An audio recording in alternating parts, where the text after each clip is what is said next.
Ooh, yeah. Shave my kneecaps and light a candle.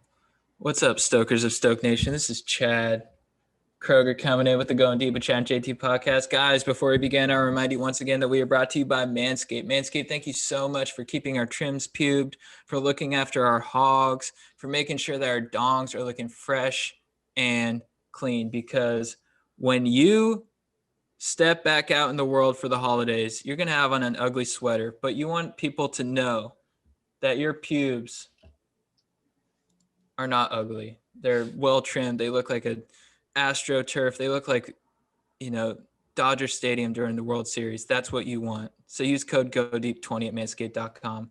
And I'm here with my compadre, Jean Thomas. What up? Boom clap, Stokers. I apologize if you're watching the video. I'm sweating a lot. I was late getting on the pod and literally came straight from lifting downstairs. Dude, the lighting actually looks good. Oh, it is. You Yeah, look like What you're are you? Are glowing. you sitting Yeah. on the floor? Where are you? Yeah. I'm trying to figure out what the fuck you are. I'm at my buddy Mike Ferraro's.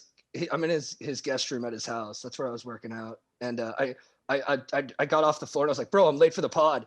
And he was like, you can do it upstairs. And then I ran and grabbed my shit. I'm using his Xbox headset that he uses to play Call of Duty, which he sucks at. Love you, Ferraro, but you suck. So you haven't even showered. Does he suck? Yet. You haven't even showered? No, he doesn't suck. He's fine. I haven't showered yet. I'm fresh. So this is a stinky pod. It's stinky. Yeah, I'm sorry. I'm down to do a stinky pod. I'm not smelling too hot right now. You don't I didn't smell put good? deodorant on this morning. Dude, you look like a guy who smells good though. I appreciate that, but I don't. Yeah. Dude, I'll throw this out there. I love your newfound flow. Oh yeah? It's not. I've been admiring it from afar, and because we hung out a bit too from a closer distance. Thank you, man. But I yeah, think exactly. Yeah, we've been surfing together. For Yeah. people that don't know, also JT, we got to get you out there, man.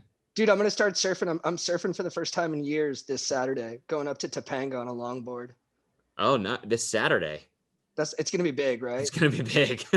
Yeah, I just want to go out there and just face the beast head on. just jump in the deep end, baby. Double overhead is what I'm hoping for. Fuck yeah, with a longboard too. That's not Yeah. dangerous for anyone else in the water. soft top JT. Yeah, out there on my 10-foot Doyle, just Concrete board. like I'm paddling into Jaws. Yeah, I'm going for it, dude. But You're thank going with you. your lady. Oh yeah. Oh, never mind. Sorry.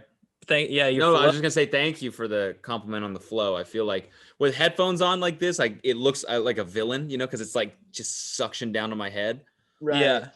Like it's and it's just bushy out the back. I think it's cool. Yeah. Thank you. I'm a appreciate big that. fan of flow, and if I see good stuff, I'm gonna call it out. I appreciate sure. that, man. I think it helps Yeah. with surfing too. It just looks better. You got to do some hair flips. Yeah, exactly. The hair, and it helps me like look Yeah. the part. Yeah. People, Yeah. I'm not that good, but when people see the hair, they're like, "Well, he's gonna get better." Dude, I mean, they just automatically are like, this guy's legit. Yeah, he's not good now, but he will be. Yeah, He's great. he'll grow into the do. Yeah. You mentioned a villain hairdo. When you were young, did you ever feel like that you were going to go one of two paths in the world? You were either going to have like a tremendous positive impact or have like a tremendous negative impact. And that was going to kind of be like the big choice you were going to have to make. You mean like a villain in a movie? Yeah. Yeah. You know what? I never really had that moment in life. I think that I've always been a really happy, positive person. Always, my entire life. And so I never really had, and I've never been that much of a manipulative person. I feel like to be a real villain, you have to be very cunning and you have to have a lot of manipulation power. You have to know Right. how people's minds work. I can't really do that. I almost have too much empathy. That sounds like a bad answer to like an You interview love question. too What's your much. greatest Yeah. weakness? I just have too much empathy. Yeah. I like but to see I other almost people's dreams come true too much. yeah, exactly. Yeah. No, but I mean, I feel like every time I'm in the position where I could do wrong to someone, I'm like, I would never want this done to me, so I can't. And so it makes it hard to like delegate too. Like if someone's working for me or something like that, which is something I'm just exploring now, Mm-hmm.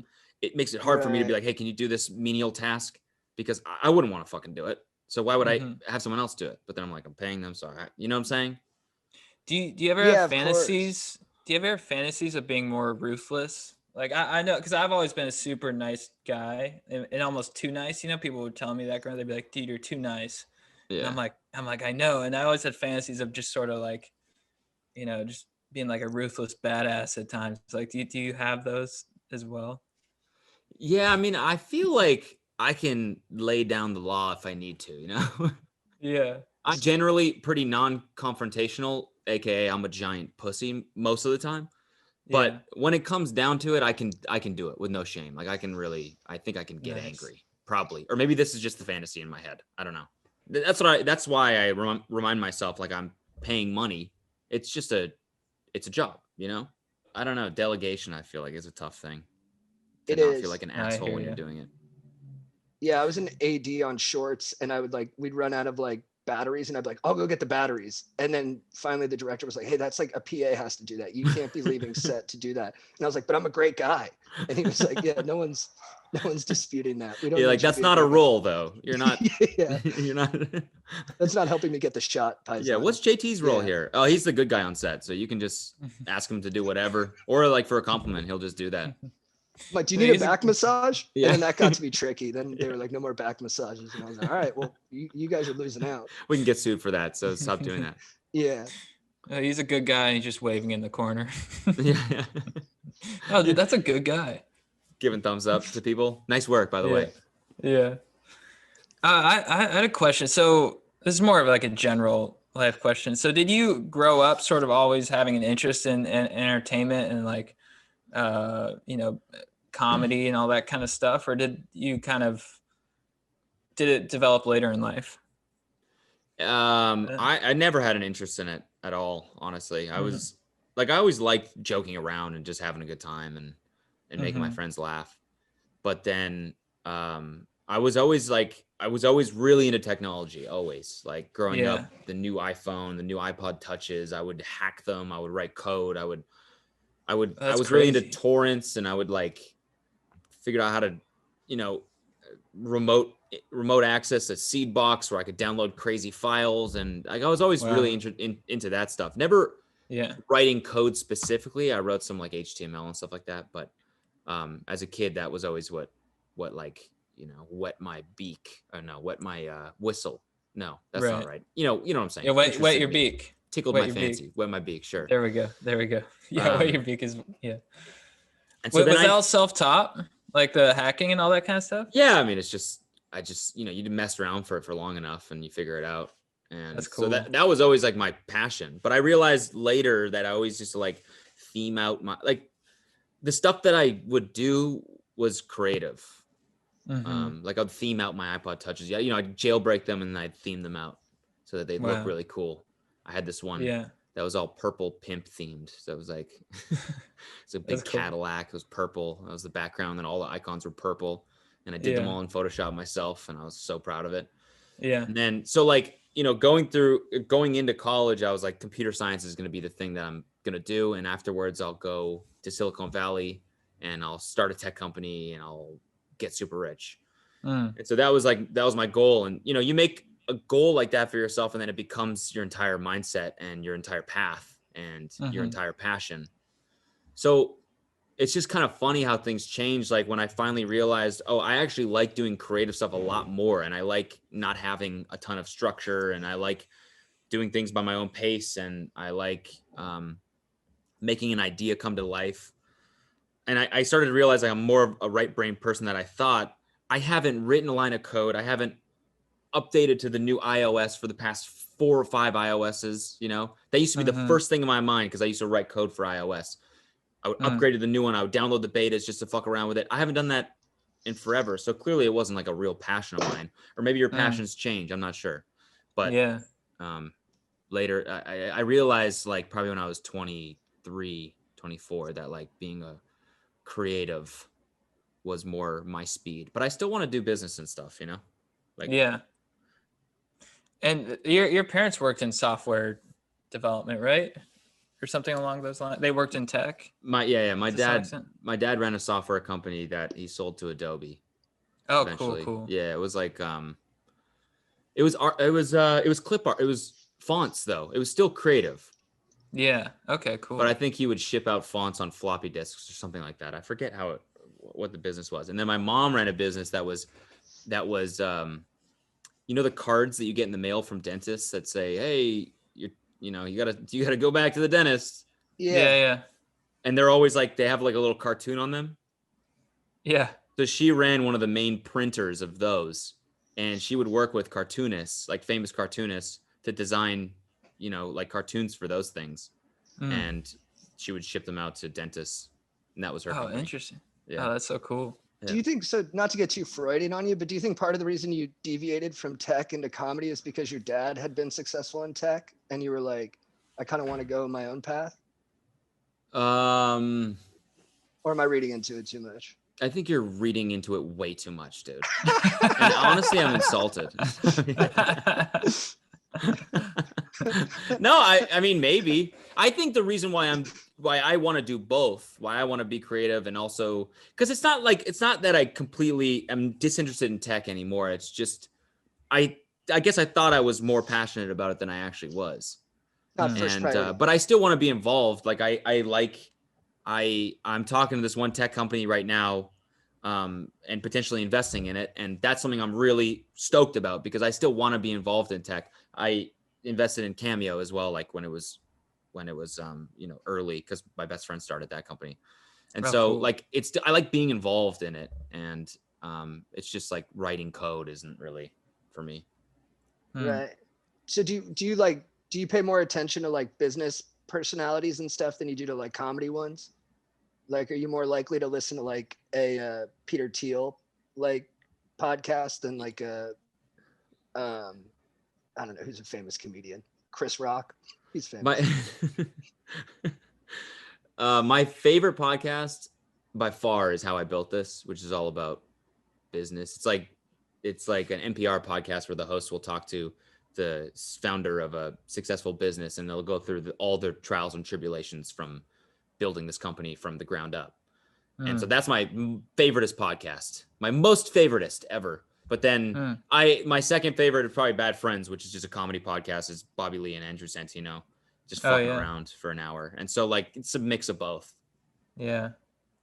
And when you started doing Vine and all that kind of stuff, was that just like you were just kind of having fun and it sort of grew from there, or did you have a little more of a strategic kind of? It was honestly, I was working on a competitor app. We were working on an app that was basically Snapchat for video before Snapchat had video. And so we were like keeping really close tabs on all the social media apps that were coming out because we were building one. And then Vine came out. And so I downloaded it and started fucking around with it because I lived alone in Palo Alto, like in a 1-bedroom apartment just by myself. And all my friends were on the East Coast or they were in Seattle. And so I was just like lonely. I was like, this is cool. This is definitely like a cool little gimmick. I thought it was a gimmick at first. Like, I think I just deleted it and then re-downloaded it later and realized like the community is really great. And so it was like a way to cure my boredness. And it was also like a way to, I think like as an adult or someone over who's graduated from college and now is working in the real world, like it's really important to stay creative. Yeah. Like to just use the right brain in whatever it is, like home projects or whatever. So it was like that outlet for me. It was like my writing in my diary or whatever. It was just like pump out a little comedy video every single day. And that made me feel good. And then that's how it just started growing from there. And then I started taking it more seriously. Wow. That's so interesting. You seem to have like a growing up, just sort of like a real sense of maturity, but also like you had the sense of maturity to know that to maintain your sort of childlike self. Does that make sense? Like, yeah, I mean, yeah. Or just like you seem like you had a lot of self-awareness from an early age, something like that. Maybe. I don't want to toot my own horn too much, you know? Yeah. What about you guys? Were you guys like, you always wanted to be entertainers? Because you guys are fucking hilarious. May I say that? Oh, Cody, thank you can say that all day, dude. Yeah, the floor is yours. You guys are both so naturally funny, and you had to have known from an early age that this is a strength, and I'm going to pursue this, or no?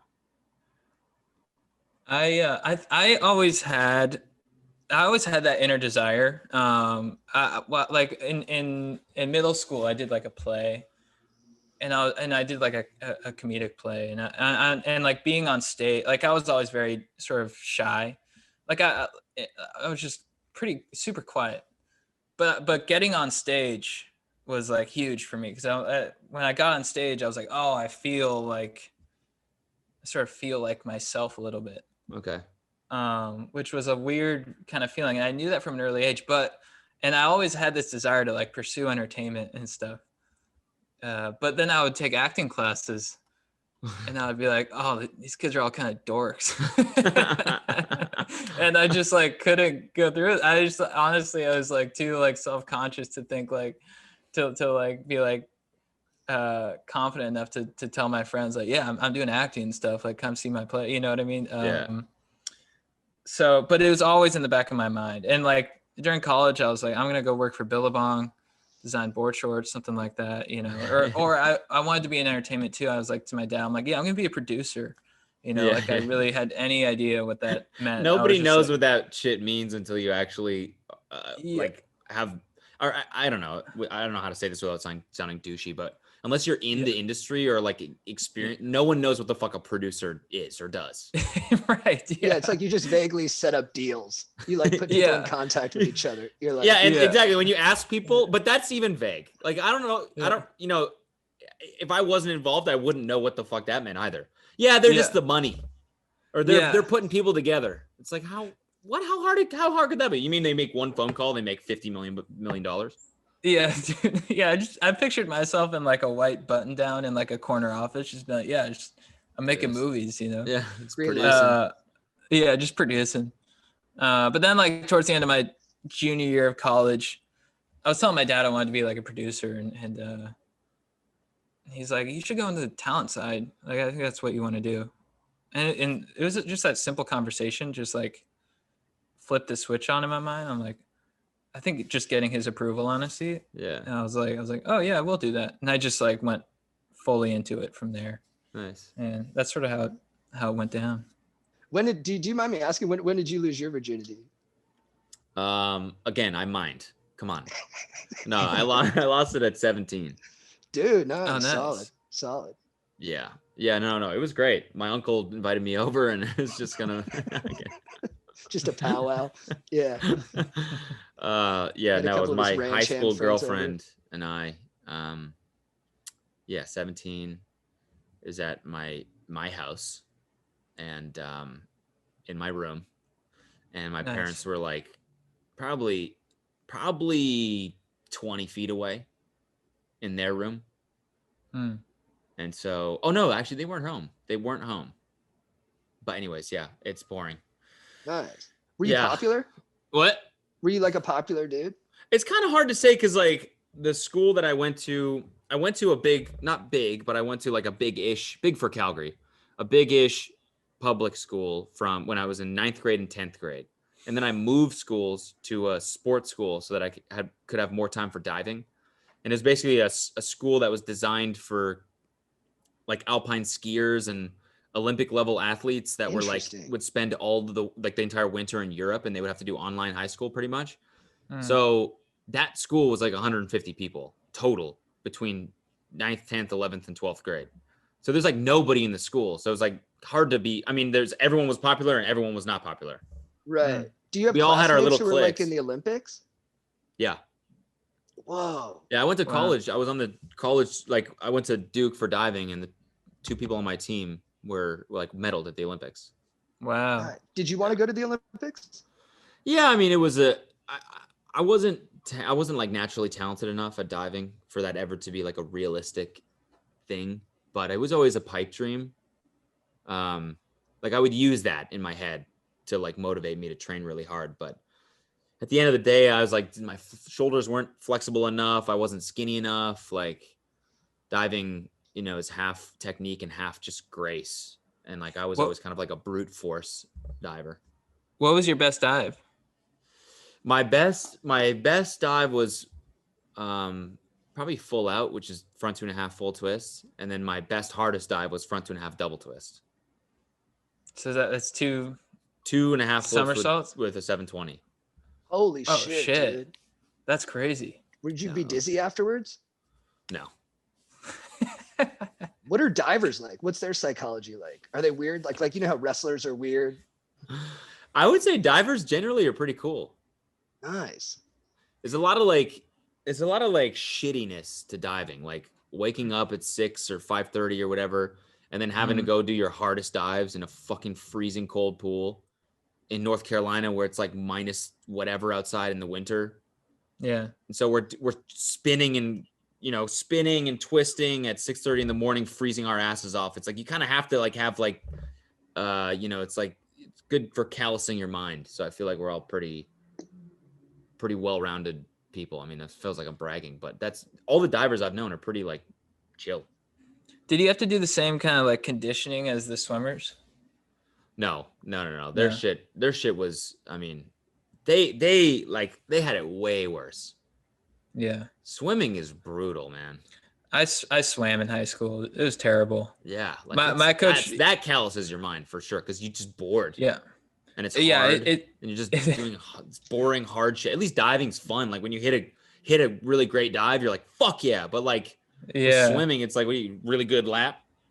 Yeah. I mean, there's nothing fun about it, which is why my dad pushed us into it, because there's nothing fun about it. It's just a straight workout. Yeah. It's brutal. And yeah, my coach would punish me because he knew I was kind of just like I was a little lazy in high school, and like he'd making me do the 500 free. Okay. And he's like, are you gonna do the 500 free? I'm like, just fucking let me go, man. Like, it was kill me. Just fucking put me out of my misery. And then the chlorine in the hair. I don't know if you had this too. The chlorine in the hair is brutal. Yeah, I never really got that because I always had shorter hair. So like I never really got the stringy, like shiny green hair, that people get. Yeah, I had that big time. It was just like a fucking, I look like Doc Brown or something. It was no good. But yeah. What did you think when you first moved to LA? Like, do you like LA?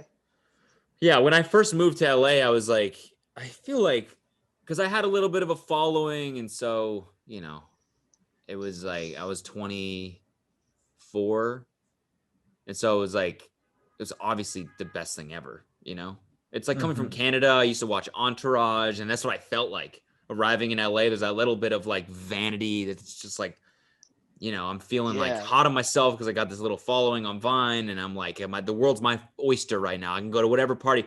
So I used to just party. Like we used to go to these underground parties where you have to go to a U-Haul parked. They text you the address 2 hours before the party. And I don't even know how I got on this listserv. It's from a friend of a friend. And you text you an address downtown somewhere, and you go to the address, and there's a U-Haul sitting there. You go to the U-Haul, and a guy in the U-Haul would give you a little piece of paper with the real address on it. And then you go there. And it was this underground party where people doing drugs in the open. I used to go to those like all the time. I used to go to, just parties. Like I was just living it up. And it was kind of bad. It was like probably, now I look back and I'm like, I wish I would have used that year and been productive, because now I'm 30 and I'm like, I could be 29 in this same scenario. You know what I'm saying? Mm-hmm.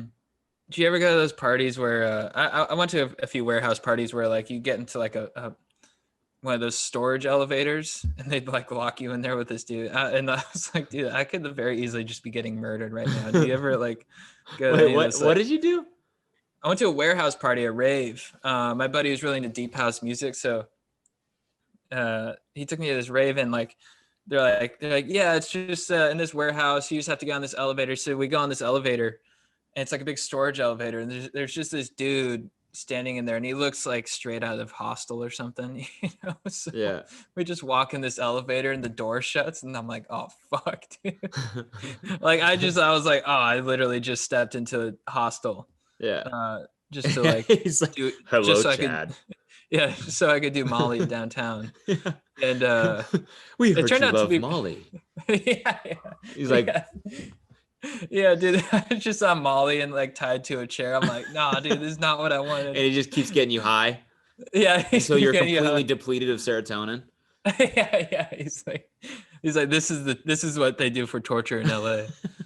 Yeah, I feel like LA does that to everyone. I feel like we all get to a breaking point with it where we're just partying too hard and and like it feels so cliche that I don't even think I realized it was happening to me. I was like, oh yeah, I'm partying too much because I live in LA, but I actually was partying too Yeah, much because I lived totally. in LA. Yeah. But I thought I was like, because I was like self-deprecating or aware, I was like, oh no, I'm not fucking up my life. And Yeah. then one day I like woke up and I was like, my whole life is a shitstorm. Yeah. And it's incredible, like the depth that you can explore your vices in this city because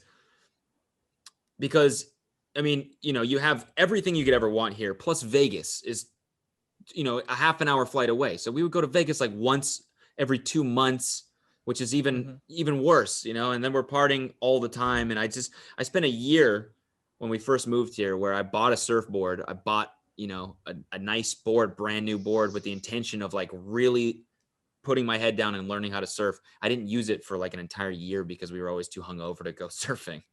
And I was like, after a year, I realized, I was like, dude, like, this is just, I was like chubby, I wasn't eating right. wasn't working out at all. I was just drinking and damaging my body. And so eventually I was like, and my career wasn't really taking off, my comedy career, because I wasn't really experimenting at all. And I just, I realized, I was like, I gotta fucking focus on other stuff. Was that before or after you and Noel hooked up? That was before. Oh no, that was like, yeah, it's kind of right around the time, probably, because when I was 25, 26, something like that, when I was like 26, because that's when I started doing YouTube. And then like I was working full time, but I was also committed myself to posting a vlog 3 times a week. So then I really dove into editing, which is super time consuming, and making sure to get enough footage that I had like a entertaining video 3 times a week on top of my full-time job. So I really didn't have that much time. And then we were surfing a lot too. So that's when I really like found myself here, I feel like. And did you have like a following on YouTube? Like when you're on Vine, were you building your YouTube, or did you sort of like just make the full transition? And were you like kind of starting from scratch a little bit? Yeah, I kind of started from scratch. YouTube? That's cool. Yeah, it was. I mean, and it was scary. Yeah, I bet. Yeah, when did Vine shut down? Like 2014 or something? 2015? Yeah, I think it was like 20. I forget. I totally forget. But I remember that moment because I needed a specific visa to stay in the States because I'm Canadian. And so I made a conscious decision to go for the entertainer visa, which means I couldn't do software engineering anymore, which means like if it failed, then I couldn't really fall back on my plan B in the States. I'd have to go back to Canada and then be a software engineer there. Right. So it was a big risk, like going for this visa. And that's like right when Vine died. So then I had to basically start from scratch as soon as I committed myself to really doing this. So it was like, I had to make it work or I wasn't going to stay in the States pretty much. Right. Wow. Was there any kind of like, I don't know, excitement on switching from Vine to YouTube though, because you didn't have that same audience, so you could kind of redefine like what your, like how you were, like what your style was and like what your kind of niche was? It's fun because you can tell right away, like the audience on YouTube was way more dedicated. Like even though I was only getting, a certain amount of views per video, I could tell, like, which was way less than I was getting on Vine. I could tell like the people that were on YouTube were really, if you can convince someone to watch a 8-minute video, it's like they're much more invested than someone that's watching a 6-second sketch on Vine. So like I really felt that at the beginning, which was exciting. Like it felt like I was building something real. Like it felt like I was building a little like community, which was like really motivating. That's cool. And where do you sort of see yourself? Like, what are you building towards in terms of like, are you trying to create like a like an even bigger sort of massive presence on YouTube, or are you looking to transition to other mediums? Like, I don't know, man. I should probably know that, but I just don't. I never really have been a person to make a goal. Like I know what I want in my head, but like it's not something really concrete. I want to just work as hard as I can, doing as many things as possible, and follow where that takes me. Because I'm gonna go where what's working. Do you make goals like in any part of your life? Like with your surfing, are you like, I want to be able to like drill a certain kind of cutback by Yeah, right 2022? now my goal with that is just learning how to cut back in general. Nice, dude. Yeah. What about like I set goals for like, not wanting to watch a certain amount of porn in a week, or like to be like nice to certain people. Like someone I've been like kind of mean to. I'm like, let's try and be nice to that person for a month. That's like my goal. Yeah. And those I are, do, but I need to do more of that stuff. did you yeah, but you might just Like, be dialed. You might just be doing good and not need to, because you're kind of doing good. See, I mean, you are doing good. yeah, but I think about work all the time. I used to be more, I feel like maybe I used to be a little bit more well-rounded in terms of my goals, like fitness and stuff. Like I've done 2 or 3 marathons, which is like, that's a goal, Wow. right? That's That's something a you lot, commit bro. to like That's a lot of 6 months in fucking advance. And then, marathons. yeah, that's what I'm saying. Like, but that it's 25, 26, 27. And then it's kind of slipped away from me now to, I don't know. I need to have more personal goals, I feel like, with the people in my life and stuff that's not work related. How do you decompress from work? I guess surfing, right? But are Surfing you and thinking hanging about, out with Kelsey. are you thinking about work when you're doing those things too, though? Sometimes it's nice. The the new place that we moved into, the studio is like separated from the house. So it's like, it's like even just walking like 5 feet into the house Right. Mind switch. is a total switch. I don't come back here after 5. Like I turn my computer off and this is my office, Mm-hmm. which That's cool. actually helps a lot because then I'm just decompressing. I just don't think about work. I'll send an email on my phone, but that's it. I have a goal of just doing the perfect podcast, just drilling a 3-hour podcast from front to back, interesting questions, good rhythm and timing with my dog, and then some funny flourishes throughout. Well, I can tell you right now, this is not it. This is probably not it. Yeah. This is not it. With the amount of times you've cut out, I would say that's the antithesis. Right. I think that's kind of killing me in real time. It's like, I really felt like this was going to be the one. And I feel like I bungled it because of my lack of time management skills. And now I'm like, I don't know how I'm going to spin this to myself for the rest of my life. I think I'm just going to kind of carry an open wound about it. And like, I'm flattered that you thought that this one was going to be the one, though, that dude, I'm capable of doing that. I'm flattered. No, you're great, dude. Because when we did your podcast, we did your podcast. Pleasure's ours. Yeah. Pleasure's ours. Yeah. Clearly left a your imprint podcast on you. And you were so fun. It was so fun. You're really good at like riffing, and you're really good at supporting riffing. Like, I don't know what it was, but right when I got on there with you, I was like, oh, this guy like really is kind of McConaughey-esque with the green lights. Oh, like, yeah. Like all right. rhythm on here. Really? Yeah. I appreciate that, man. Thank you. I appreciate that. Yeah, I mean, I also feel like that comes with doing a podcast for a while. Mm-hmm. Don't you think like that muscle of keeping shit going and just trying to figure out another avenue to go down is like something that you learn by doing something for an hour, or by talking for an hour on a microphone over and over and over again? Totally, dude. Doing a podcast, in terms of things I wanted to do in entertainment, it was literally like the last thing. Like, I was like, people want to hear me talk like, I don't want to talk, like, I only like talking when I have a microphone. I guess I do have a microphone now, but like on stage, yeah, when I have a microphone in hand. But so what did you want? Did you want to be a stand-up? I started with stand-up. Yeah, I've always wanted to be a stand-up actor, and I love podcasting now. It's been cool, like working with JT and stuff, just branching into these other mediums and stuff. But I think at the heart of it, I love writing too. So I think stand-up and acting are the two main things. Yeah. But sure. I've been, diving into. I've been streaming on Twitch a little bit. Oh yeah. Okay. I finally got a face New cam. media, baby. Yeah. You finally got a face cam? Yeah, dude. But you're still streaming from the Xbox, right? From Xbox. So it's way out of sync. I have like a 10-second delay. And it's like super far away. It's just like a full wide shot of you sitting on the couch like this. Dude, that's exactly what it is. I kind of like that. Yeah. Wes Anderson. It's very exactly. like we told Noel, I was like to Noel, I'm like, yeah, man, we bought our first camera. he's like, you just bought a camera, and I'm like, yeah, man, like we're getting into this technology. Well, I just showed up 15 minutes late with an unstable internet connection, so I don't know. Yeah, yeah, with an Xbox headset on. Yeah, Look, This is I'm the a most fucking gamer pro, way to dude. record your podcast. Yeah, Yeah. I'm dialed.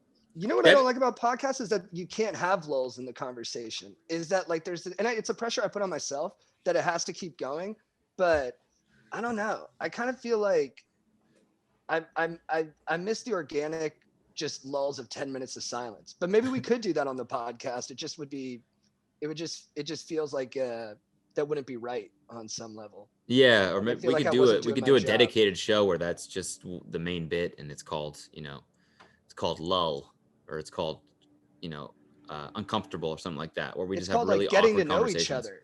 Yeah. Yeah. It's like, Yeah. this is really getting to know each other. Yeah. Well, then we could do that. We could include the first 15 minutes of this pod. Yeah, exactly. In fact, let's all just artificially delay our internet connections. That would make it happen for sure. Yeah. Do you guys audition for stuff? Like, have you guys gotten anything through auditions in LA? So I started auditioning when I first got here. I went to like acting school a little bit, and I started auditioning. But I was just like, I saw the whole system, and like, it's like, well, first off, it's like you need an agent to get the good auditions, but you need good credits to get a good agent. And I was like, this is just so ridiculous. Like, how am I supposed to build a career out of these, like, once or twice a week kind of just like things where people only really get like a minute to really it's totally see random. you. It's totally random. And Random. I was like, there's way too much luck in this. And it's sort of like a lot of it is just, you get picked, people get cast, for like, reasons that don't even really have to do with your performance. A lot of times it just comes down to your look and all that kind of stuff. Yeah. And I was like, I'm not going to build up a resume of like co-stars and guest stars to eventually like what I want to do this way. So that's when I went into stand up, because I was like, oh, this is like, I'm fully in control of this. And I can play to my strengths and develop and write and sort of, that's where the sense of control. And it's like, I can really work hard at this, and I can see the results, the fruits of my labor. And if you're doing well, doors will open. Exactly. You could go in and kill an audition, but they don't like the color of your shirt or something, or the guy's having a bad day or whatever. Yeah. And like, it's like you do stand up. It's like you become part of a community, and you're meeting people, and you're just sort of like all that kind of stuff. And when it's acting, it's much more kind of lonely. It's like you go to auditions, and it's like, how do you really, it's kind of hard to form a network. Yeah. You gotta show yourself off. You gotta get That's a camera. the thing, because I was auditioning just for modeling parts and just for like, being like beefcakes and Baywatch spinoffs and stuff, and I just kept not getting the part because it's so political. Like I wanted to go out for Thor 2 as I wanted to replace Chris Hemsworth, and just nobody saw it for me, and I was like, well, this is bullshit. I was like, I'm just gonna make my own stuff. And now we're actually getting to showcase our bodies, because I don't know, Cody, I don't know if you saw, but we started a TikTok. We tried to do horny 30-year-olds, but now they banned that. So now we're randy 30-year-olds. Wait, that's your TikTok account? Yeah, you don't have to visit it, but yeah, why don't you check it out? But I'm visiting this shit, dude. Dude, look, it's a work in progress, bro. Okay, so, and there's an arc behind it, but if you look at it, give us your honest feedback. Is it 30? Is 30 spelt out? Oh, there it is. Randy 30-year-olds. Oh yeah, dude. Oh, there it is. Wow, nice bods, boys. Oh, dude, thank you, dude. Yeah, that's that CrossFit bod. But we're hoping that you can feel how horny we are. I can feel it, dude. Because I think that's the basis of that's what you gotta do on the platform. Well, everyone on there is like a hot, like 18-year-old, and it's become really ageist. And hey, Cody, honestly, no press, open door. If you ever want to come over, throw the hoodie off and just, get on that XY dancing axis with us, we'd be more than happy to showcase your body. Dude, I gotta hit a Peloton or something for a while before I do that. Okay. Let me tell you, surfing does not get you in shape. Surfing makes me tired. Just makes me want to drink beer and eat shitty food. And so the more I surf, the more I get in worse shape, which is just counterproductive.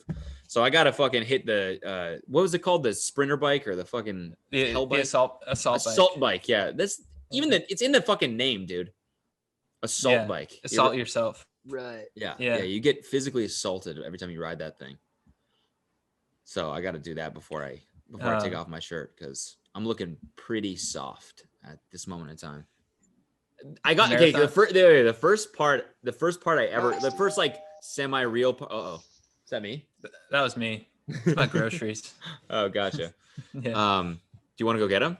No, I want to hear the rest of the story. Well, I was just gonna say, okay, so I worked with my friend who was a writer, and he wrote this small pilot. Or we got a deal basically with this digital media company, and they were creating like 8-minute pilots or something like that to see if they could sell them into bigger shows or something like that. And so the show is called Boy Toys, I think it's still on YouTube. And I was supposed to play this guy that was sleeping with older MILFs in LA, like cougars.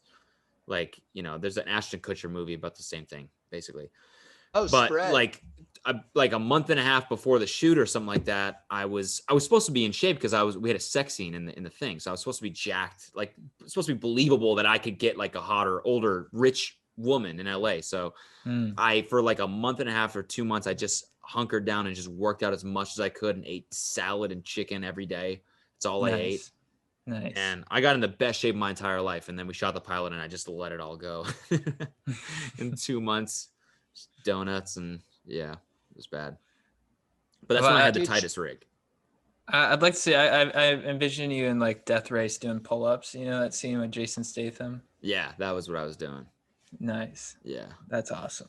I respect Channing Tatum because he puffs up in between roles. But one time he was like shirtless for all of Jupiter Rising. I think that was the name of the movie.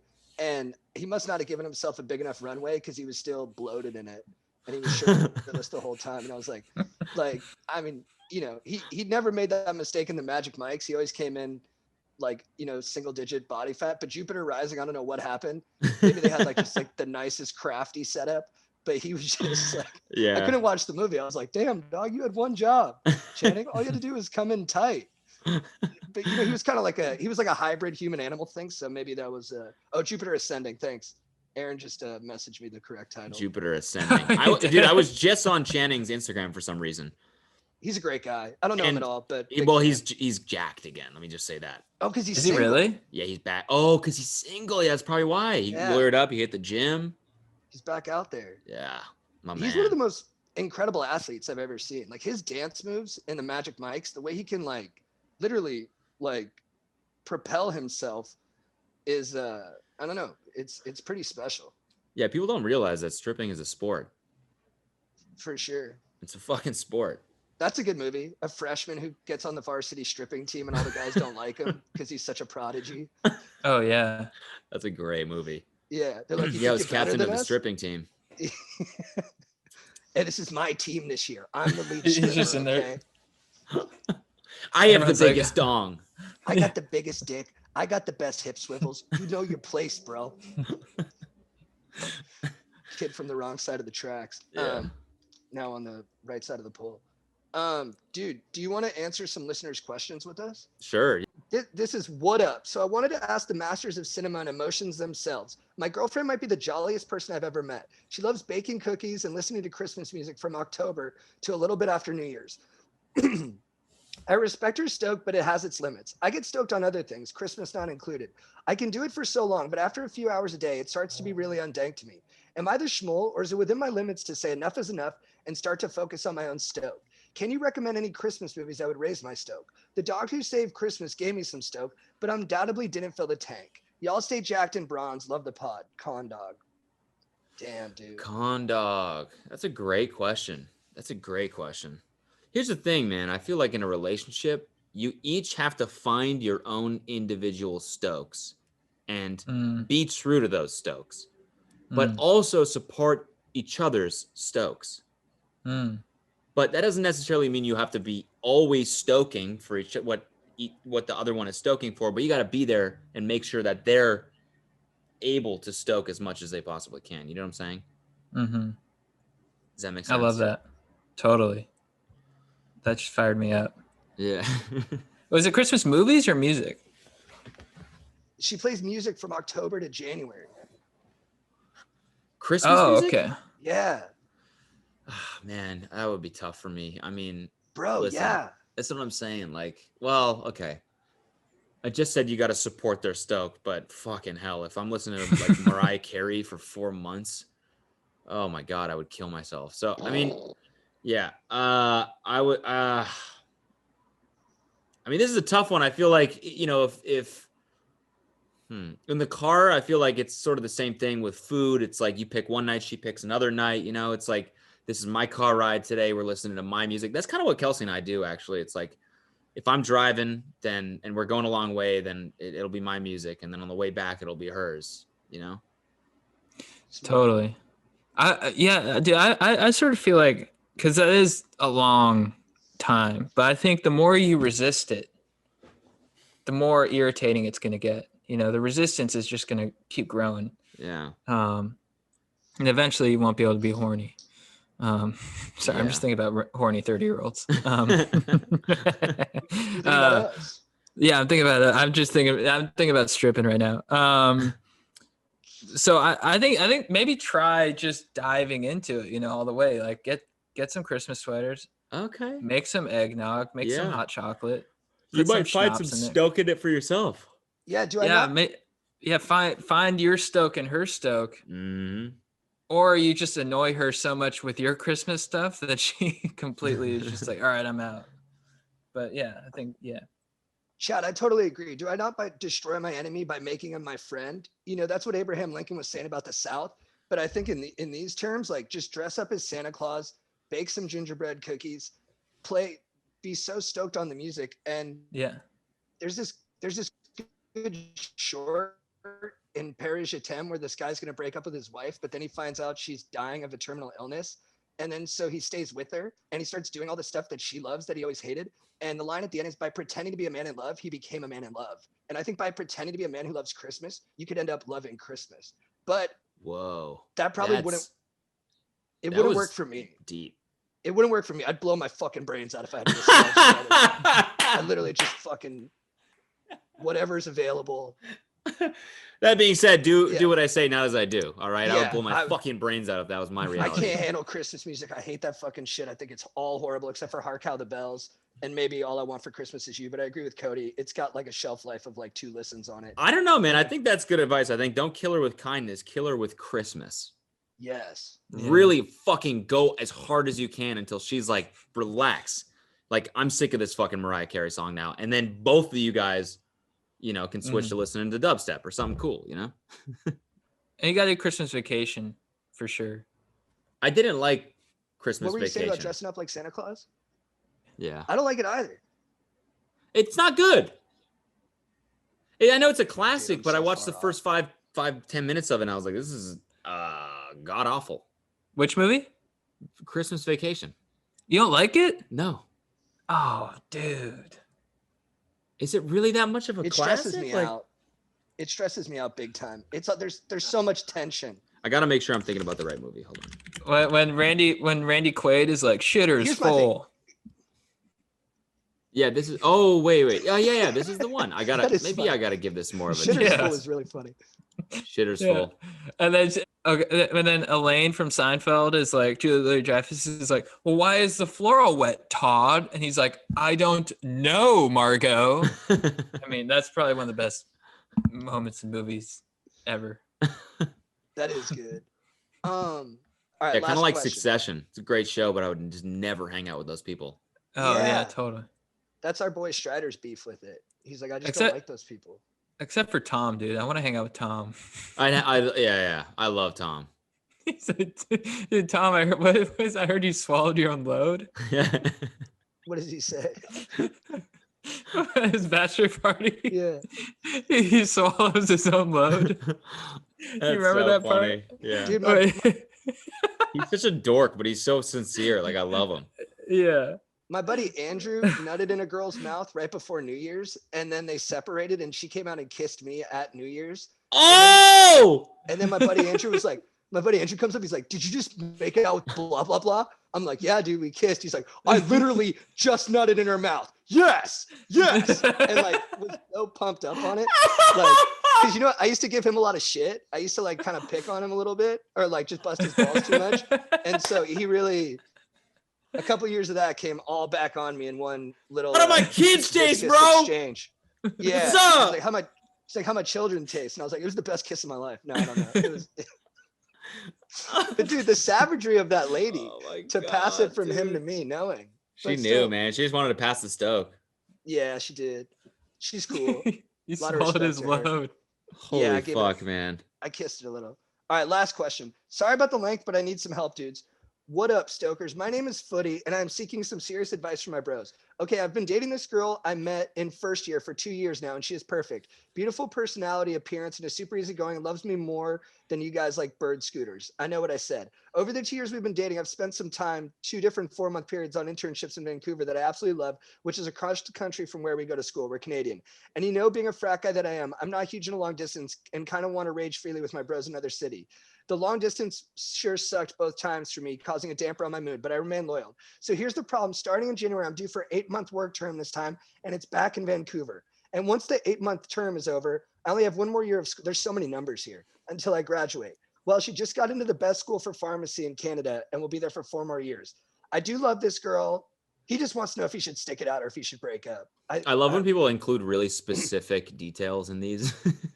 Yeah. Like she goes to this school for pharmacy and she's in the 3rd year and I have this job. It's like she listens. She'd know exactly who you're talking about. She doesn't know. She's like, no, it's somebody else. No, it's definitely, this is a change. This is a weird coincidence. Yeah.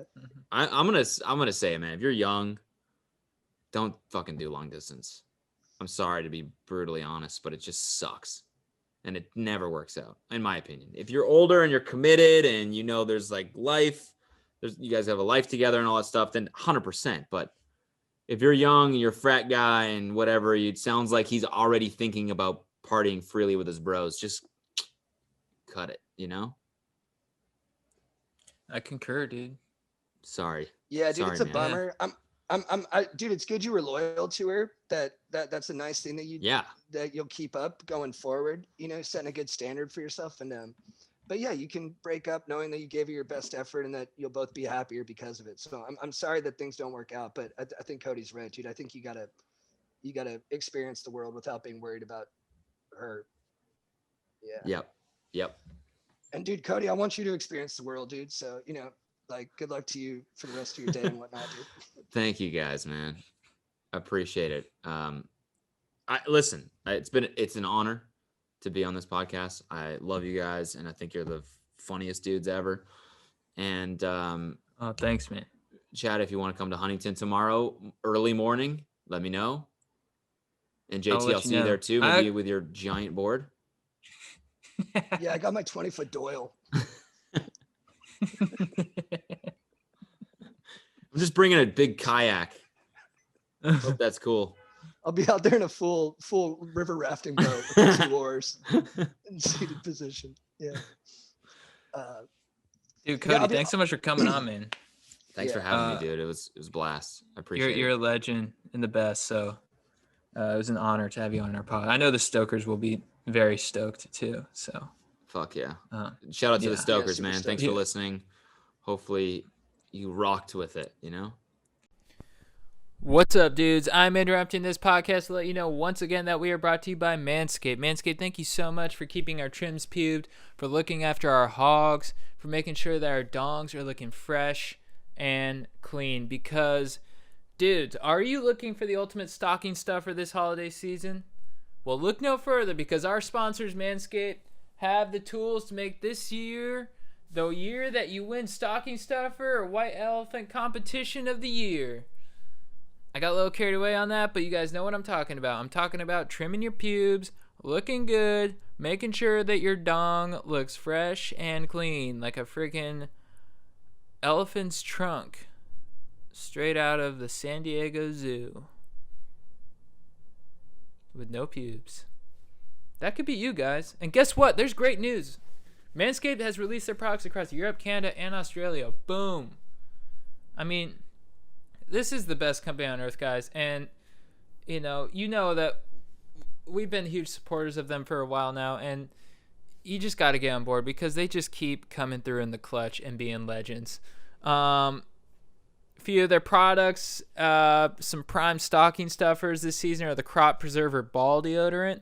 Name speaks for itself. Crop Reviver Ball Toner. Excellent. Crop Cleanser Body Wash. You're getting your whole body and your nuts. I mean, it's really awesome. Crop Mop Ball Wipes. Foot Duster Foot Deodorant. Your whole body, guys. The Shears 2.0 luxury 4-piece nail kit. The Weed Whacker Nose and Ear Hair Trimmer. That has proprietary skin-safe technology to get rid of those nasty nose hairs. What up? And then, of course, the Lawnmower 3.0, the best trimmer with a replaceable ceramic blade with advanced skin-safe technology for your butt, balls, and body.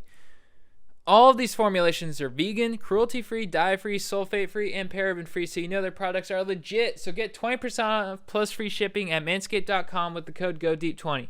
That's 20% off and free shipping at manscaped.com with the code GODEEP20. Be the ballsiest gift giver this year with Manscaped. Also, we got to announce our winner of the Manscaped contest. It is the legend, Sean Walsh. Sean Walsh, thank you for writing in. Your story was very stoke-inducing, and we just want to give a huge shout-out and thank you to all the Stokers who wrote in. We really enjoyed reading your stories, and thank you for participating. You guys are all legends. So big what up to that. All right. JT is chugging a... What are you chugging? I'm chugging a vanilla latte. I wanted a pumpkin spice, but they were out. Nice. That sounds delish. And I didn't even get sad about it. I didn't even just wallow in the disappointment of them being out of the pumpkin syrup. I just went, do a vanilla. Just made a call. Yeah. Quick in the moment. Make the best of what it is. Take the next best thing. Did you take a? What did they say? Hey, no pumpkin. Did you take a beat, or were you just snap? It hit me for a second. It did. I did go. Oh, make it a vanilla. I like that. Yeah. You just roll with the punches. You take life on its head. You give it as good as you get it. Yeah. It hit me in the stomach, but I saw an opening to come over the top with a hook. Yeah. You're accepting life. Yes, sir. I like that. Life on life's terms. That's good stuff. And that means a vanilla latte instead of a pumpkin spice latte tonight. Hey, I love it. I love it. You take vanilla when it's offered. Yeah, they got vanilla. Vanilla's great. Vanilla's delicious. It's just, it's around all the time. Yeah. Pumpkin, it's that seasonal, that scarcity. Yeah. But do you think might be gone tomorrow? Do you think we're past pumpkin? Or is it just because you love pumpkin so much that now you just try to savor it for as long as they have it? Yeah, I think, Or are you being festive? No, I'm not being festive. Okay. Maybe a little bit, actually. Yeah. I didn't think I was being festive, but yeah, it might be, hey, it's the holidays. Yeah. Let's do some holiday drink. Yeah. That stuff's starting to take hold in me. I love it. Appreciating the seasons. Liking the festivities, doing the customs, all that stuff. Yeah. Yeah, I got a tree. Yeah. What kind of tree did you get? A nice, beautiful green one. Yeah. Someone asked me, hey, is that like an Elmer Fudd or a Danderwood? And I didn't respond. On Instagram? Yeah. Oh, really? They were asking me what kind of tree it was. Yeah. I wish I knew. I could probably check the label, but I gotta say, I don't like shopping. I get overwhelmed by the choices. Yeah. So I just went in there and I was like, that one, let's go. Right. And then my GF was like, nah, come on, let's enjoy it. I was like, all right, yeah, let's enjoy it. Mm-hmm. And then I was like, okay, these ones. But it turned out that first one was the one. Hey, you got to go with your gut. So we grabbed that guy, grabbed the base, got some lights. And then we didn't have anything to put on top, but she had given me a painting that she's kind of embarrassed about, but I think it's pretty good. Uh-huh. And I was like, we'll put the painting on top. Yeah. Now I got it I lit it up last night. I was watching TV. I said, hey, let's light this puppy up. I have to see a photo. I haven't seen it. Oh, you haven't seen it? No. How have I not shown you my beautiful tree? Dude, I'm the same way with specifics on stuff, They're like, what kind of parts do you have in there? Like, what's the warranty? What kind of parts do you get in your new car? I'm like, I don't know. I got the whole thing. I don't know specifics. Hey, what's the volume of your board? I don't know, a few liters? Like, what? I don't do specifics. People love specifications. Yeah. Yeah. I like general. I said something, this is not even worth bringing up because it just opened such a can of worms, but I said something anti-gun on here. It wasn't even anti-gun, but I was saying we should take some guns away. And people, the messages they sent me where they were like, do you understand the pleasure in getting your bearings down to a 7.2-inch diameter that allows the bullet to come out at an exit velocity of 7.62 miles per second? I'm like, I got no clue, man. I got no clue. Dude, yeah. And I like shooting guns. I like shooting guns, but they want to get the gun perfect so that it shoots like the most accurate, clean round imaginable. And I love that. I love that people are dedicated to making things better. But I'm like you. My weights, Ferraro takes such good care of his weights. He cleans them after every session. He takes immaculate care of everything. And me, I'm just like, I throw them under like a tarp, and I'm like, if they get dirty, they get dirty. Yeah. No, I'm the same way. So it's somewhat similar. Yeah. What was I gonna say? Oh yeah, I was thinking when you're talking about guns too. The line I remember most from the movie Shooter with Mark Wahlberg is, "Shoots true." That's what's her face? Kate Mara? Kate Mara, she's like, "Shoots true." And he's like, yeah. She knows about guns and that? Yeah. Oh, of course they're going to hook up. Yeah. Shoots true. And her brother was like his old comrade or something like that? Yeah. The tension's already there. It's good stuff. Oh, your brother that I fought in war with and that I saved his life? Yeah. I care about protecting your family. It's like, it's on. Can you handle this gunshot wound? He's busted up when he sees her, right? Oh, yeah. You know, I've never seen it all the way through. Oh, you haven't? Only Dude, in he takes whippets to pass out so she can pull the bullet out. That's awesome. Yeah. Only Mark Wahlberg can do that. I just imagine you watching that while you were at your frat. Yeah. And being like, exactly. I knew it. That's right, dude. Guys, I'll see you later. Shoots true. Psh. So we had Cody Ko on this podcast. It's good stuff. He's a good guy. Sorry about my Wi-Fi. I think that's good. It's all good. You listen back to it, right? It's not bad. Big chunks are great. Yeah. Perfect. It's salvageable. Yeah. But yeah, probably won't even notice it in the edit. I hope so. Good. But yeah, so should we get into the beef of the week? Yeah. Chad, what's your beef of the week? My beef of the week is the wetsuit tan line. For those of you who don't know, in the winter, if you're rocking a wetsuit a lot of the time, you get a nice, kind of nice, I mean, you keep your dome tan, which is awesome. You know, you got to keep the dome tan, you know, let people know that you're still in the sun somewhat. But the wetsuit tan lines, you get like a neckline. Do you see it? Mm-hmm. You get like a neckline where it's like you're tan from the neck up. And, you know, it's at first it's like you're like, oh nice, I'm keeping my dome tan, my face tan, but then you sort of sit with it for a while and you're like, all right, like now I just miss the rest of my body being tan. You know, it's like I'm in sort of the grieving stage, where I just miss like the full body tan of summer. Now I'm in winter and it's like yeah, my dome is pretty golden, but you know, my nipples aren't fried. You know, that skin it's not really like crispy, it's more supple. And that just made me think, you know, it's like, why don't they make wetsuits that allow, you know, it's like, you know, you keep yourself warm, but you allow the rays to come in and bronze your body, you know, and you could do that for your dong too, because according to like health gurus in Venice, if you sun your dong, vitamin D and testosterone boost by like 10 thou. And your beehole, right? And your beehole, yeah. So kind of like a translucent or like a clear wetsuit. Yeah. So you can see the skin underneath. Yeah. And your dong, ideally. I think there's a lot of like 90s tops like that in music videos. Right, yeah. That's like who would wear those? Like Marilyn Manson? Marilyn Manson. I was actually thinking Tyson Beckford. Oh, dude, yeah, I know what you're talking about. It's the same style of dude. Yeah. They'd be good guys to do TikToks with. Marilyn Manson smart. And Tyson. Man, getting into this TikTok world, it's just a whole new ball game. I mean, I've had to reach new levels of horny that I've never even felt before. That's how that app operates. It operates on horniness. Mm-hmm. I mean, everything does, but that one acutely. So you really got to amp it up and channel your inner fuckable. Yeah.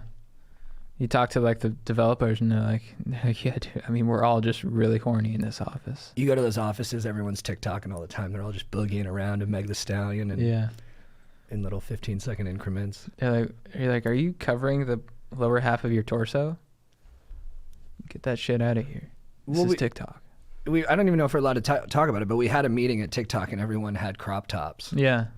Everyone had a bare midriff. Mm-hmm. Even like the kind of larger people. The security guard, Ed. He's a good guy. He was dancing too. It's such good hips on him, which was really surprising because I know he told me he had a replacement like 5 years earlier. Yeah. But he came back, modern medicine. Yeah. Well, he has a good. I know his round, his gyration is kind of off kilter, but his thrust is just. He said the mechanics of his new hip are like, he's really able to put some power in it. The only thing I think he misses is since he is bare midriff, his like nightstick like pokes into his bare skin, and you can see the repetition of that is starting to leave like not like a cut, but like an abrasion. Yeah. Yeah. What do you think you should do about it? Just lotion it up as much as possible, and then maybe turn the stick sideways so it's horizontal across your belt line. Yeah. But then when you're turning, you could knock over lamps and stuff. Did you say something to do about it, or is it just something you noticed and you kind of... Just something I saw, and I was like, that's going to be an issue down the road. Right. The unintended kind of, physical punishment that people take in on most, jobs that are routine-oriented like that. Mm-hmm. Your attention to detail, especially when it comes to thrusting and Magic Mike style dancing, is like out of this world. It's something I care about. Mm-hmm. And it's something that I think when done right is important. Mm-hmm. The liberation in a man's hips when he hits his swivel right, it frees people a little bit. Well, you pointed out something in my dancing that I didn't even like think about, which is like you're like your face isn't matching your groin. Your face is not matching your groin. Your arms, what are they doing? And it's that kind of, it's that kind of precision. You're sort of like a ballet teacher from Black Swan. I haven't seen that movie, but I assume they're intense. Vincent Cassel. Yeah. Super intense. And you're like that with just like, humping the ground. I think you managed, though, in record time to get all your body parts and your visage on the same place and the same level of horny. And the same horny idea. Dude, thank you. Your face and your crotch and your hands, by the time you took in what I was saying and processed it, we're all on the same horny level. Wow. Yeah. Dude, that makes me so happy to hear you say that. Well, it made me happy to watch. My beef of the week is a fight that happened years ago, but it always stuck in my mind, and I only heard about it through other people, but it's pretty fascinating to me. What happened is there was these two badass twin brothers, and they were almost badass by mistake. Like, I don't think had they grown up normally, they would have been such tough hooligans. But I remember one time at like a little league game, the cops came and like busted their dad. So they grew up kind of hard, and they took on a me against the world kind of mentality, and they were red haired, which is kind of cool. Yeah. They were like badass red haired guys, which you don't see a lot in like entertainment, but it happens. Yeah. And one time they went to Howie's Game Shack, which was a 24-hour computer arcade. I used to go in there and throw down all the time. And they played some guys on a LAN game in this game called Battlefield, and I guess their team got whooped on, the red-haired kids and their friends. And the other team must have talked some shit, or maybe they didn't say anything. These kids were, prone to fighting, so they could take anything as an insult, really. You didn't have to do much. And I guess the red-haired guys got so pissed off, they say, hey, we're going to beat the fuck out of you. Come outside, we're going to beat the fuck out of you. And the kids, these are computer gamer kids. They're like, look, we don't want to fight. We just wanted to hand you your ass and, virtually. And they're like, no, now you got to fight. We're going to beat your ass. So they go downstairs, these red-haired kids, and they rip the windshield wipers off of cars because they're going to whip the kids with them. So these computer kids see what's waiting for them outside. I don't know, it must have been like 5 or 7 guys with the windshield wipers, which I never even thought of as a weapon. Dude, that's insane. The creativity of people is really remarkable. Yeah. And I guess the computer nerds go, well, okay, hold on. It's a 24-hour arcade. We'll just wait them out. We don't have to leave. Oh, they gone 60 seconds. So they stay in the arcade, Yeah. which has like security and people there. And the arcade also had pizza and Monster Energy. So what else do you need? It's a siege, and they're ready to hold up for month's end. Yeah. And then finally, I guess it got to be like 8 in the morning, and the computer nerds were still stuck in there And the crazy red-haired kids waited. They waited till 8 in the morning. I mean, these were proper, menaces. These guys were psychos. And so the kids finally came out, and I guess they got their asses kicked. They finally came out. I think one of them had to go to soccer practice or something. And they were like, we just got to come out there. Hopefully these guys are tired from waiting all night. We're all jacked up on Monster. And I don't know the exact details. Maybe they came out running. Maybe they walked out and they faced their end kind of bravely, like some of the people in The Sun Also Rises. Yeah. When the town revolts against the bourgeoisie, and they put him in a beating line. I don't know how they did it. I hope those nerds walked out proudly and said, "Sorry, you guys can't handle a beating like a man. You can't handle a battlefield beating the right way, so you got to resort to this." But they were funny, man. Those red-haired kids. The guy who ended up stealing my car, his friends beat the shit out of them one time, and then like a week later they saw each other at a party, and they were like, "What's up, man? It's good to see you again." They're like, "Hey, that thing that happened, it's all good now." I was watching. I was like, weird. Wait, so how badly were the nerds beaten? I don't think they got beat horribly. Yeah. No, I think they're okay. Interesting. But it is like warfare playing out in real life. Yeah. At Howie's. Who's your babe of the week? My babe of the week is Michael Jordan. I finally started watching The Last Dance. I'm hooked. Love it. He's the man. He's awesome. Coolest athlete I think of all time. I think he's up there. I mean, I don't know, but that's why when I was watching it, I'm like, dude, there's no one cooler. When you watch footage of him just walking around the practice facility, you're like, that's the fucking man right there. He's the man. And like the all this, like how petty he is, or he's just looking for things to motivate him. He'll make up shit. If someone like looks at him the wrong way, I mean, Stokers probably all watch this, they all know, but like like in that one game against the Bullets, he like made up the story about the guy's like, "Nice game, Mike," and he just embarrassed him the next game. Just shit like that, man. It's like the thing is, like, he'll talk shit and he'll say, "I'm gonna beat the fuck out of you through basketball," and he does it. Oh, he backs it up every time. He backs it up every time. And yeah, I think he's just and I was thinking, like, even if he had social media in these days, because like sometimes people are like, I wonder what those people would be like with social media. I think he wouldn't even give a fuck. Or he'd just be talking shit on there all the time. Yeah. Like every LeBron post, he'd be like, "You're my bitch." Yeah, dude. He'd be the only one being nasty on there at all times. Yeah, because I think, like, compared to LeBron, he's much cooler. He's way cooler. Yeah. I agree. I think I'm so fired up that you're pumped on it too. Like when you texted me that you're watching, I was like, "Let's go!" Yeah, because it is so cool. It's so motivating. He's amazing. Like, that's how I play the game. Did you? I play to win. Have you finished it? Yeah. I'm one more episode. Oh, so you saw the ending of the one episode where he starts crying and he goes, "You don't want to play that way? Don't play that way." Yeah, wait, what was that about? Because they were talking about him being too much of an asshole. Yeah, and then he goes, right. And he goes like, "Hey, I never asked anyone to do anything that I wouldn't do myself." Yeah. Like I pushed everyone hard. I pushed myself even harder. Yeah. Like that's what I thought it took to be a winner. Yeah. And then he goes, "If you don't want to play that way, don't play that way." And he starts crying. Yeah, dude.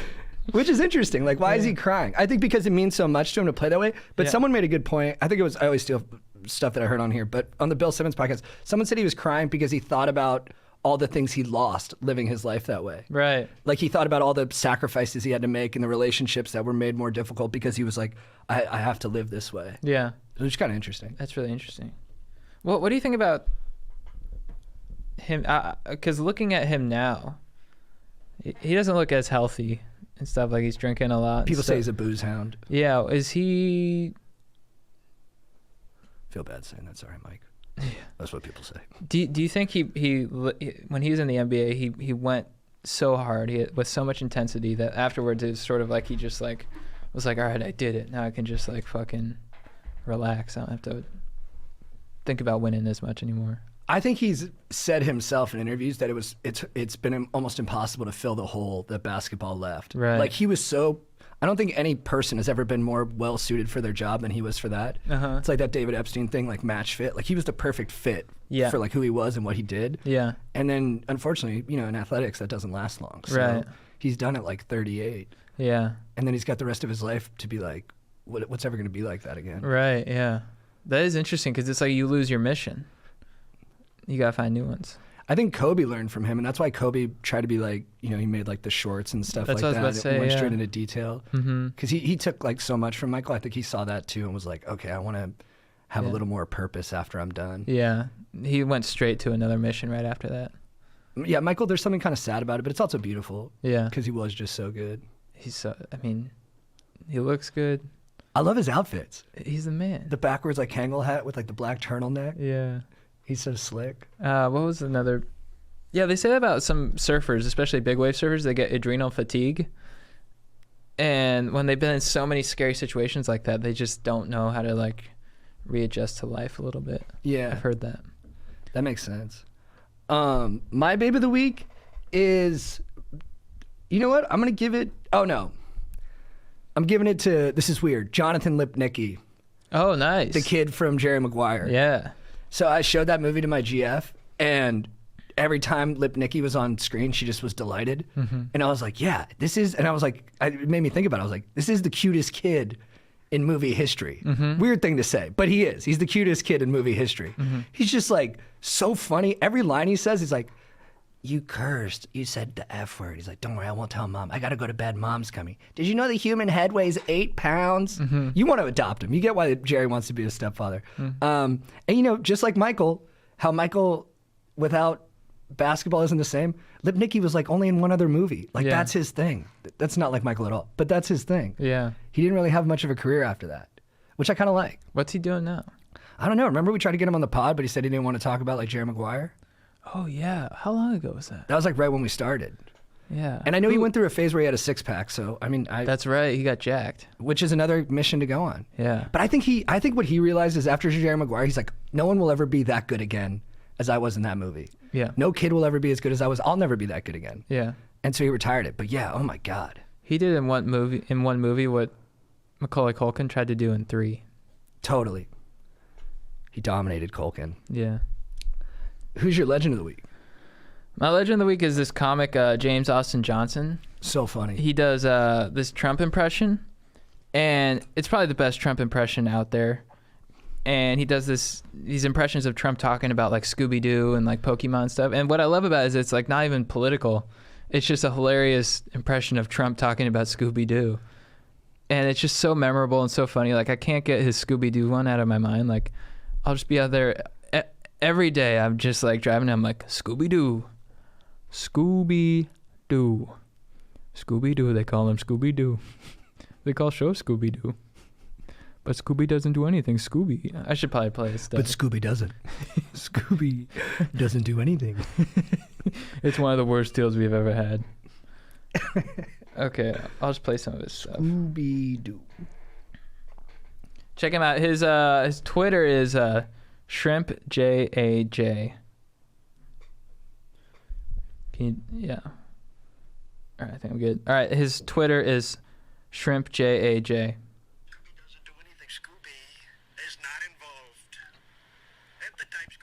God fucking damn it. Just let it keep going. I'll cut up. It's one of the worst deals we've ever had. To call a show Scooby-Doo and then not deliver on Scooby-Doo, we did this. Not a show about a dog sniffing its ass, okay? This is a show with the mystery team in a van, and they walk around and they do, you know, they figure out, you know, mystery. They're solving mystery. And Scooby is not involved in any way, shape, form. Scooby, frankly, gets too much attention, money. We're giving way too much attention to Mr. Scooby, and he's not. Way too much attention, money. We're giving way too much attention to Mr. Scooby. Scooby-Doo. He doesn't do. We call him Scooby, but he doesn't do. He's a terrible deal.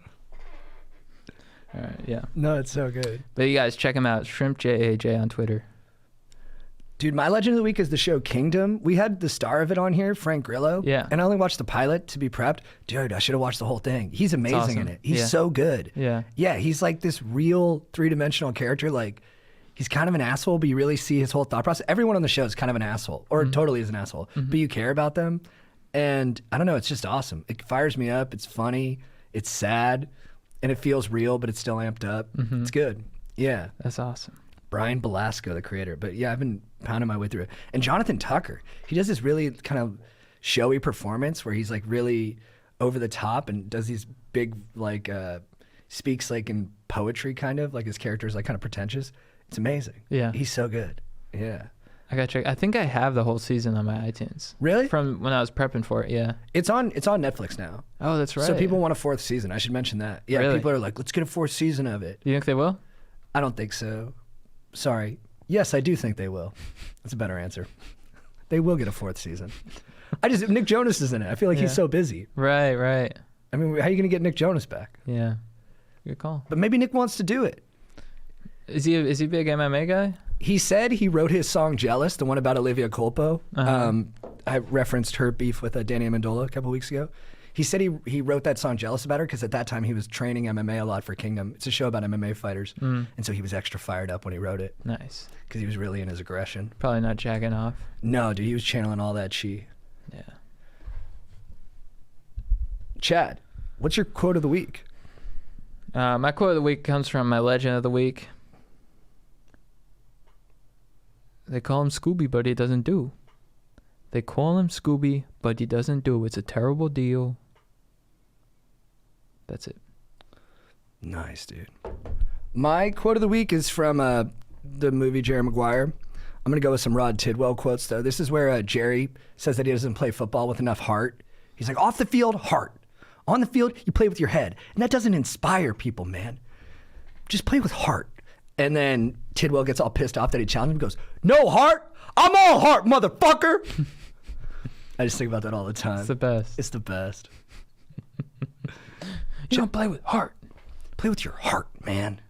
That's what inspires people. You know? No heart. I'm all heart, mother. But then what's cool is that he actually starts playing with more heart after that. Yeah. Because they got that kind of relationship. Hell yeah. What's your phrase of the week for getting after it? My phrase of the week for getting after it is, let's shave our chests. Nice. Yeah, don't nair it. It's tough on the nipples. My phrase of the week for getting after it is again from Jerry Maguire. Show me the money. It's the first one that popped in my head. It's good stuff. Or I love him. When Renee Zellweger was talking about Tom Cruise. Love him for the man that he is. I love him for the man that he is and the man that he should be, or that he almost is. I love him. Renee. She's great. I heard she almost blew the second audition, but they knew there was just something there. They had to bring her back. It's good. Good stuff. Was that like her first big movie role? I think that was her breakthrough, yeah. Wow. That'd be pretty wild. It's Dorothy Boyd. Can you imagine getting cast in a movie like that with Tom Cruise? Your first big movie. It's gotta be scary. Yeah. But you know Tom would make you feel good. Yeah. Jay You got this. Jay Moore tells a lot of stories about that movie on his Oh, podcast. yeah. It's awesome. Jay Moore, interesting guy. Yeah. Very disliked. By people who know him. Why is that? I know he stole some, I forget what his name, Rick Engel, who's like he's sort of like a crazy character. He was friends with Louis C.K. Rick Glassman? Not Glassman. He's older. He was a big New York comic like in the 90s. But he stole some bits. He's friends with Louis C.K. He stole some bits from him and did them on SNL. I know he stole one. I guess he stole one of Bert Kreischer's bits. Oh, really? And then I guess he was mean to people. Yeah. But yeah, that's what people say.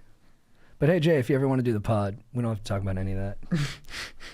He's listening. He's like, thank you, bros. We'll just talk about your movie Picture Perfect with Jennifer Aniston. I love that one.